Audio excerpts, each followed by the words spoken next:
Guys welcome to my vlog. So ಯಾಕಂದರೆ ಹೀಗೆ ಒಂದೆರಡು ಸ್ಕ್ರೋಲ್ ಮಾಡಿದ್ರೆ ಸಾಕು ಅಲ್ಲಿ ಅಲ್ಲಿ ಕೆಳಗಡೆನೇ ಇದೆ ಅಷ್ಟೊಂದು. ನಾನು ಅಣ್ಣ ನನಗೆ ಹೂ ತಂದು ಕೊಡ್ತೀನಿ ಅಂತ ಹೇಳಿ ಫೋನ್ ಸ್ವಿಚ್ ಆಫ್ ಮಾಡಿದ್ದೇನೆ, ತಗೊಂಡು ಹೋಗ್ಬೇಕು ಅಂತ ಬಂದಿದ್ದು. ಆಕ್ಚುಲಿ ಹೂ ಸಿಗ್ತಾನೆ ಇಲ್ಲ, ಅದಕ್ಕೆ ಪಾಪ ತುಂಬಾ ಫುಲ್ ಮುಖ ದುಡಿಲಿ full ಬೇಜಾರಲ್ಲಿದ್ದಾರೆ.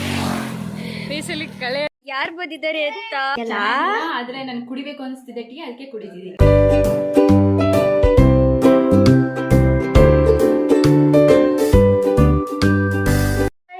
Welcome to my vlog. So ಇವತ್ತಿನ ವ್ಲಾಗ್ ನಾನು ನಮ್ಮೂರಲ್ಲಿ ನಮ್ಮ ಮನೇಲಿ ಸ್ಟಾರ್ಟ್ ಮಾಡ್ತಾ ಇದ್ದೀನಿ. ನಾನು ನಮ್ಮ ಮನೆಗೆ ಬಂದೆ.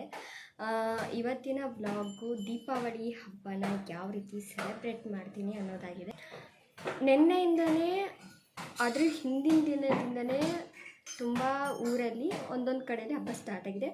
ಸೊ ನಾವು ನಿನ್ನೆಯಿಂದ ಹಬ್ಬನ ಸ್ಟಾರ್ಟ್ ಮಾಡಿದ್ದೀವಿ. ಸೊ ನಾನು ಇವತ್ತಿಂದ ವ್ಲಾಗ್ನ ಮಾಡ್ತಾಯಿದ್ದೀನಿ. ಸೊ ಬನ್ನಿ ಯಾವ ಥರ ಸೆಲೆಬ್ರೇಟ್ ಮಾಡ್ತೀನಿ ಅನ್ನೋದನ್ನು ನಿಮಗೆ ತೋರಿಸ್ತೀನಿ. ಯಾರ್ಯಾರು ಇನ್ನೂ ಚಾನಲ್ನ ಸಬ್ಸ್ಕ್ರೈಬ್ ಮಾಡಿಲ್ಲ ಇವಾಗಲೇ ಸಬ್ಸ್ಕ್ರೈಬ್ ಮಾಡಿ. ಸೊ ನನ್ನ ವ್ಲಾಗ್ ಇಷ್ಟ ಆಗಿದ್ದರೆ ಲೈಕ್ ಮಾಡಿ, ಶೇರ್ ಮಾಡಿ, ಹಾಗೆ ಸಬ್ಸ್ಕ್ರೈಬ್ ಮಾಡಿ ಅಂತ ಕೇಳ್ತೀನಿ. ಸೊ ಬನ್ನಿ ಪೂಜೆ ಮಾಡಬೇಕು ಗೈಸ್. ಸೊ ಸ್ಟಾರ್ ಎಲ್ಲ ಮಾಡಾಗಿ ಸ್ವಲ್ಪ ರೆಡಿಯಾಗಿದ್ದೀನಿ. ಏನೂ ರೆಡಿ ಇಲ್ಲ, ಜಸ್ಟ್ ಒಂದು ಟಾಪ್ ಹಾಕ್ಕೊಂಡಿದ್ದೀನಿ ಅಷ್ಟೇ. ಪೂಜೆ ಎಲ್ಲ ಆಯಿತು. ಇವಾಗ ನಾನು ಹೂ ತೊಗೊಂಬರ್ಬೇಕು. ಹಬ್ಬದಲ್ಲಿ ಹೂವಿಲ್ಲ ಅಂತಂದರೆ ನನಗೆ ಅದು ಇನ್ಕಂಪ್ಲೀಟ್ ಅಂತ ಫೀಲ್ ಆಗುತ್ತೆ. ಅರ್ಥ ಆಯಿತು ಅನಿಸುತ್ತೆ. ನೋಡಿ ಹೇಗೆ ಕಾಣಿಸ್ತಿದೆ. ಸೊ ನೀವು ನನ್ನ ದೀಪಾವಳಿ ವ್ಲಾಗ್ ಹೋದ ವರ್ಷದ ನೋಡಬೇಕು ಅಂದರೆ ನೀವು ತುಂಬ ಕಷ್ಟಪಡೋ ಅವಶ್ಯಕತೆನೇ ಇಲ್ಲ. ಯಾಕಂದರೆ ಹೀಗೆ ಒಂದೆರಡು ಸ್ಕ್ರೋಲ್ ಮಾಡಿದ್ರೆ ಸಾಕು ಅಲ್ಲಿ ಅಲ್ಲಿ ಕೆಳಗಡೆನೇ ಇದೆ ಅಷ್ಟೊಂದು ನಾನು ವ್ಲಾಗ್ ಮಾಡಿದ್ದೀನಿ ನೋಡಿ. ಎಂತ ಇದು ನಂದು. ಸೊ ಬನ್ನಿ ಇವಾಗ ಹೂ ತೊಗೊಂಬರೋಣ ಹೋಗಿ. ಅಣ್ಣ ನನಗೆ ಹೂ ತಂದು ಕೊಡ್ತೀನಿ ಅಂತ ಹೇಳಿ ಫೋನ್ ಸ್ವಿಚ್ ಆಫ್ ಮಾಡಿದ್ದೇನೆ. ಸೊ ಅದಕ್ಕೆ ನಾನು ಇವಾಗ ಹೂ ಇಸ್ಕೊಳಕ್ಕೆ ಹೋಗ್ತಾ ಇದ್ದೀನಿ ಗಾಯ್ಸ್. ಸೊ ಹಾಗೆ ನನ್ನ ಫ್ರೆಂಡ್ ಮನೆಯಲ್ಲಿ ನನ್ನ ಫ್ರೆಂಡ್ ಕರೆದಿದ್ದಾಳೆ, ನನ್ನ ಚೈಲ್ಡ್ಹುಡ್ ಫ್ರೆಂಡ್. ಸೊ ಅವಳನ್ನು ಮೀಟ್ ಮಾಡೋಕ್ಕೆ ಹೋಗೋಣ ಅಂತ ಹೋಗ್ತಾ ಇದ್ದೀನಿ ನೋಡಿ. ಫುಲ್ಲು ಬನ್ನಿ. ಒಂಥರ ವೆದರ್ ಚೆನ್ನಾಗಿದೆ, ಪೀಸ್. ನಾನು ನನ್ನ ಫ್ರೆಂಡ್ ಮನೆಗೆ ಬಂದಿದ್ದಲ್ಲ, ಇಲ್ಲಿದ್ದ ನೋಡಿ. ಎಲ್ಲರಿಲೆ ಬಾರ್ಲಿ ಕ್ಯಾಮರಾ ಮುಂದೆ ಕಾಣಿಸ ಏನಕತಿ ನೋಡಿಲಿ. ಎಲ್ಲಿ ಹೋಗ್ತಿದೀವಿ ಅಂತ ಗೊತ್ತಿಲ್ಲ ನೋಡಿ. ಸುಮ್ಮನೆ ನಡ್ಕೊಂಡು ಹೊಂಟೀವಿ. ದಾರಿ ಎಷ್ಟು ದೂರ ಇದೆಯೋ ಅಷ್ಟು ದೂರ ನಡ್ಕೊಂಡು ಹೋಗ್ತೀವಿ ಅಂತ ಹೇಳಕ್ಕಾಗಲ್ಲ ಗೈಸ್.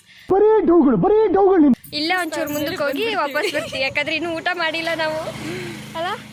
ಊಟ ಮಾಡ್ಕೊಂಡು ಮತ್ತೆ ಹೋಗೋದು. ನಾವು ಹೂ ತಗೊಂಡು ಹೋಗ್ಬೇಕು ಅಂತ ಬಂದಿದ್ದು. ಆಕ್ಚುಲಿ ಹೂ ಸಿಗ್ತಾನೆ ಇಲ್ಲ, ಅದಕ್ಕೆ ಪಾಪ ತುಂಬಾ ಫುಲ್ ಮುಖ ದುಡಿಲಿ ಫುಲ್ ಬೇಜಾರಲ್ಲಿದ್ದಾರೆ. ಬೇಸಲ್ಲಿ ಕಳೆ ಅನ್ನೋದೇ ಇಲ್ಲ, ಹೋಗ್ಬಿಟ್ಟೈತೆ ಅಂತ. ಹಂಗೇನಿಲ್ಲ ಗೈಸ್, ಓಡೋಗಿದೆ ಭಾಳ. ಸೊ ಇವಾಗ ಇಲ್ಲೆಲ್ಲ ತಣ್ಣಗೆ ಗಾಳಿ ಬೀಸ್ತಾ ಇದೆ. ಬಟ್ ನಾವು ಸ್ವಲ್ಪ ಸಮಾಧಾನ ಇಲ್ಲ, ಯಾಕಂದ್ರೆ ಹೂವಿಲ್ಲ ಅಂದ್ರೆ ಹಬ್ಬ ಪೂರ್ಣ ಅನ್ಸದ್. ನೀವೆಲ್ಲ ಹೂ ತಗೊಂಡ್ರಿ?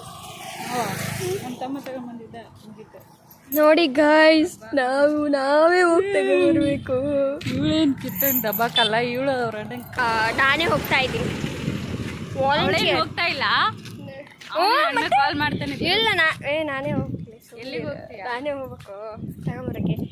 ಇವಾಗ ಹೋಗ್ಬಿಟ್ಟು ಊಟ ಮಾಡಿಬಿಟ್ಟು ಹೂ ತೊಗೊಂಡಿದ ಮೇಲೆ ಬ್ಲಾಗ್ನ ಕಂಟಿನ್ಯೂ ಮಾಡ್ತೀನಿ ಗೈಸ್. Bye guys. ನೋಡಿ ಅಲ್ಲಿ ಚಕ್ರಿ ಗಾಡಿ ಹೋಗ್ತಿದೆ. ಅಲ್ಲಿ ಫಸ್ಟಿಗೆ ಹೋಗ್ಬೇಕಾದ್ರೆ ನಾವು ಸಣ್ಣರಿದ್ದಾಗ ಅಣ್ಣ ನಿಲ್ಸೋಣ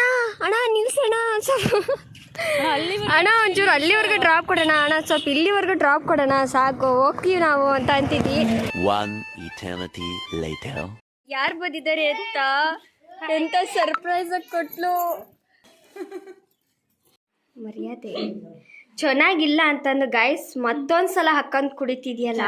ಆದ್ರೆ ನಾನು ಕುಡಿಬೇಕು ಅನಿಸ್ತಿದೆ ಟೀ, ಅದಕ್ಕೆ ಕುಡಿದಿದ್ದೀನಿ. ವಾ ಅದು ನನ್ನ ಟೀನೇ ಕುಡಿತಿದ್ಯಲ್ಲ, ನಿಧಾನ. ಸೊ ಗೈಸ್ ಒಂದು ಹೂವಿನ ಕತೆ ಆಗೋಯ್ತು. ಯಾಕಂದರೆ ನನಗೆ ಹೂವೇ ಸಿಗಲಿಲ್ಲ. ಅಂದರೆ ಇಲ್ಲೇ ತೊಗೊಳೋಣ ಅಂದರೆ ಗೈಸ್ ಏನು ಗೊತ್ತಾ, ಕಡಿಮೆ ದುಡ್ಡು ಅಲ್ಲ ಜಾಸ್ತಿ ದುಡ್ಡಿಗೆ ಕಡಿಮೆ ಹೂ ಕೊಡ್ತಾರೆ.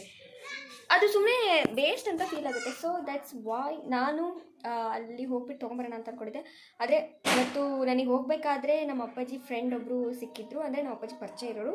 ಸೊ ಅವರು ಬೆಳಿಗ್ಗೆ ಮಾರ್ನಿಂಗ್ ಕೊಟ್ಟು ಕಳಿಸ್ತೀನಿ ಅಂತ ಅಂದಿದ್ದಾರೆ.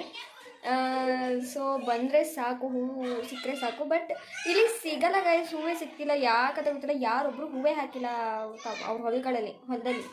ಸೊ ಅದಕ್ಕೆ ಒಂದು ಹೂವಿನ ಕತೆ ಆಗಾಯಿತು. ಪರವಾಗಿಲ್ಲ, ನಾಳೆ ಬೆಳಿಗ್ಗೆ ಬರುತ್ತೆ. ಸೊ ನಾಳೆ ಬೆಳಗ್ಗೆನೂ ಹೂ ಸಿಗುತ್ತೋ ಇಲ್ವೋ ಅಂತ ವಾಚ್ ಮಾಡಿ.